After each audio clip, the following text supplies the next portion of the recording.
सन 1660 साली पन्हाळगडावर शिवाजी महाराज अडकल्याचे वृत्त आदिलशहाला समजले. हजारो फौजाभोवती.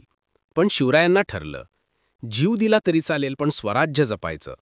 मध्यरात्री महाराज पन्हाळगडातून निघाले. सोबत होते त्यांचे विश्वासू मावळे, त्यातच एक बाजी प्रभू देशपांडे.